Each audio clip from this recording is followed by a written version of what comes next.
Why did William Morris dye his hands blue? I'm Roisin, Senior Curator at the William Morris Gallery, and today I'm going to be taking a closer look at some principles of arts and crafts production.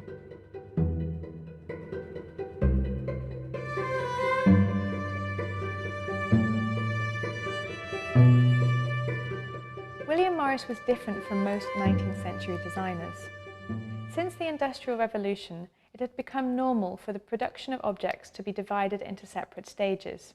Designers weren't usually makers, and vice versa. Morris hated this separation between design and manufacture. He felt that it robbed artisans of the intellectual creativity of designing objects. He also thought that you couldn't possibly have a successful object if it was designed by someone who didn't understand the process of making it. Morris therefore was extremely hands-on with his design. He knew how to make every single object that he designed himself. This is a woodblock, one of almost 400 in the gallery's collection. It was designed by Morris and was used for printing textiles. In the 19th century, most textiles were produced using mechanized rollers, but Morris much preferred the traditional method of block printing. He would create designs that were then cut by a firm called Barrett's, who were located in Bethnal Green in East London. You can see that the woodblock is made from pear wood, and then there are also areas of felt and metal to create different textures in the finished textile. There is also sharp little metal points at the corners. This wasn't to enable the craftsperson who created the textile to line up the block exactly.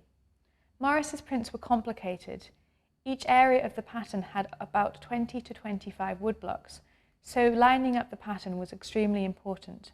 If you look at the back of the object, you can see the place where the craftsman would have put his hands. This intensely manual aspect of production is something right at the heart of the arts and crafts movement, where handwork was considered the best way of producing good quality results. Even though as his business grew, it wasn't practical for him to do every stage of the manufacturing process himself, he paid really close attention to every part of the process. In the 1870s, he conducted a series of experiments using vegetable dyes, including indigo, that resulted in his hands being stained blue for periods of time. The woodblocks in our collection are one of the most favoured objects whenever anyone comes to visit the storeroom.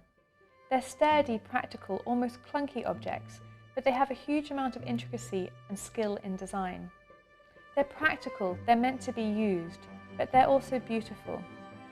I think people like them because they're practical objects and they have a story to tell.